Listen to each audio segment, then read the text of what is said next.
எல்லாருக்கும் வணக்கம். Cheese kitchen click பண்ணதுக்கு ரொம்ப ரொம்ப நன்றி. இன்றைக்கி சீஸ் கிச்சன் சேனலில் ஒரு கேக் ரெசிபி தான் பார்க்க போகிறோம். Chocolate sponge cake. இதுக்கு முன்னாடி வெனிலா ஸ்பஞ்ச் கேக் போட்டிருந்தேன். நிறைய பேர் சாக்லேட்டில் பண்ணுங்கன்னு சொல்லியிருந்தீங்க. பயங்கர சாஃப்டாக ஸ்பஞ்சியாக சூப்பர் சாக்லேட்டியான சாக்லேட் ஸ்பஞ்ச் கேக் தான் இன்றைக்கி சேனலில் பார்க்க போகிறோம். இந்த ரெசிபி நீங்கள் குக்கர்லேயே அடுப்புலேயே செஞ்சிடலாம். ஓவன்லாம் எதுவும் தேவை கிடையாது. இந்த ஈஸியான ரெசிபி எப்படி செய்கிறதுன்னு பார்க்குறதுக்கு முன்னாடி சீஸ் கிச்சனுக்கு சப்ஸ்கிரைப் பண்ணுங்கள், லைக் பண்ணுங்கள், உங்கள் நண்பர்களுக்கும் ஷேர் பண்ணுங்கள். இப்போ வாங்க வீடியோக்குள்ளே போகலாம். முதல்ல நான் 4 முட்டையோட வெள்ளைக்கருவை எடுத்துக்கிறேன். எடுத்துட்டு நல்லா பீட் பண்ணிக்க போகிறேன்.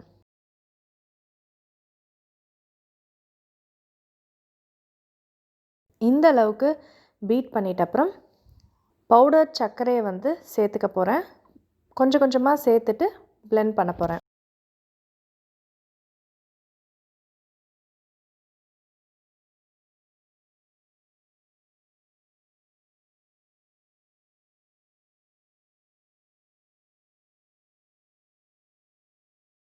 பிளெண்ட் ஒரு 2 மினிட்ஸ்க்கு பிளெண்ட் பண்ணுற மாதிரி இருக்கும். நல்லா திக்காகிட்ட அப்புறம் முட்டையோட எல்லோவையும் சேர்த்துக்கிறேன். இதையும் நல்லா பிளெண்ட் பண்ணிக்கிறேன்.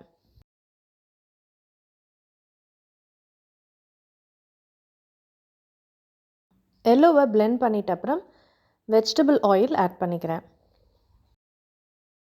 இதையும் ஒரு 1 மினிட்க்கு பிளெண்ட் பண்ணிக்கிறேன். பிளெண்ட் பண்ணுறது ரொம்ப முக்கியம். அதனால் ஒரு இன்க்ரீடியண்ட்டையும் நல்லா பிளெண்ட் பண்ணிக்கணும். அடுத்தது வெனிலா எசன்ஸ் சேர்க்குறேன். அதையும் நல்லா பிளெண்ட் பண்ணிக்கிறேன்.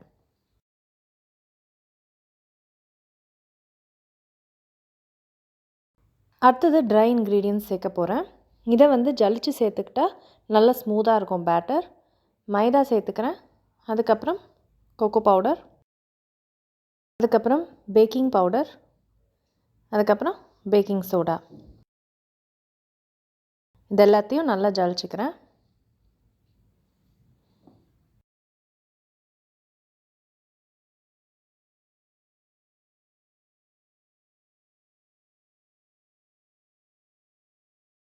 ஜலிச்சிட்ட அப்புறம் இது எல்லாத்தையும் நல்லா மிக்ஸ் பண்ணிக்கணும்.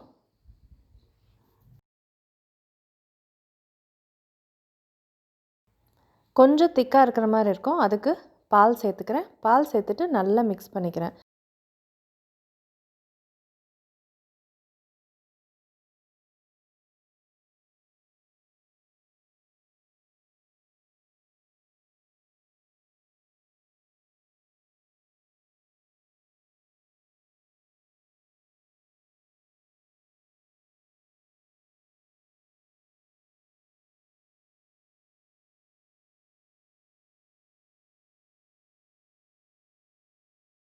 இங்கே பாருங்கள், பேட்டர் எவ்வளோ சூப்பர் திக்காக இருக்குது அப்படின்னு.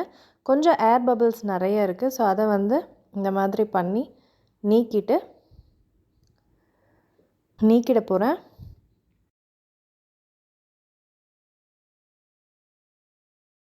ஸோ இதுதான் பேட்டரோட கன்சிஸ்டன்சி. இப்போது குக்கரில் அடியில் நான் பட்டர் பேப்பர் போட்டிருக்கேன். சுற்றியும் எண்ணெய் தடவிருக்கேன். இதனால் கேக் சுலபமாக நம்மளுக்கு வெளியில் வந்துடும். இப்போ பேட்டரை ப்ரெஷர் குக்கரில் ஆட் பண்ணிக்கிறேன்.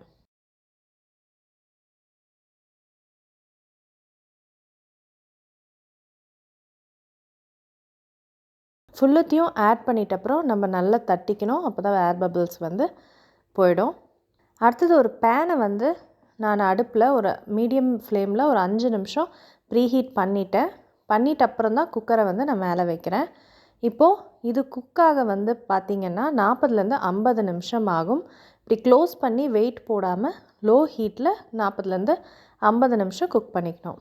இங்கே பாருங்கள், கேக் நல்லா குக் ஆகிடுச்சு.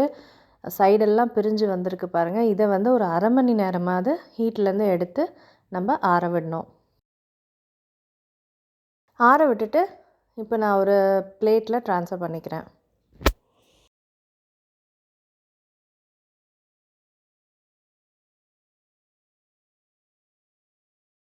பிளேட்டில் ட்ரான்ஸ்ஃபர் பண்ணிவிட்டு நட்ஸை மேலே போட்டுக்கிறேன்.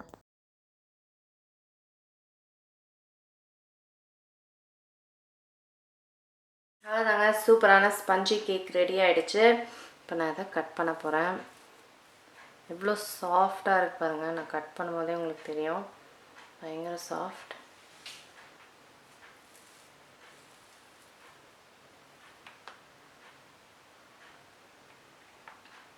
பாருங்கள் எவ்வளோ சூப்பர் ஸ்பாஞ்சாக இருக்குது கேக். பார்க்கவே செம ஸ்பஞ்சியாக இருக்குது பாருங்கள் கேக்கு. எவ்வளோ அமுத்துனாலும் அப்படியே மேலே வந்துடுது பாருங்கள். செம ஸ்பஞ்சியான கேக் இது. கண்டிப்பாக ட்ரை பண்ணி பாருங்கள். நான் டேஸ்ட் பண்ண போகிறேன்.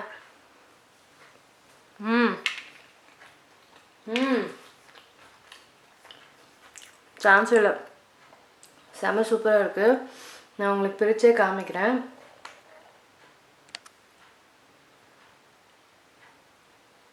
பாருங்க எப்படி ஸ்பஞ்சியாக இருக்குது அப்படின்னு.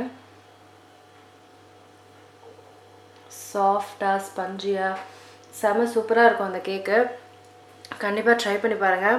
நான் உங்களை சீக்கிரமாக அடுத்த வீடியோவில் சந்திக்கிறேன். வணக்கம். இருங்க எங்கே போகிறீங்க? இந்த 2 வீடியோஸும் கண்டிப்பாக உங்களுக்கு பிடிக்கும். கிளிக் பண்ணி பாருங்கள்.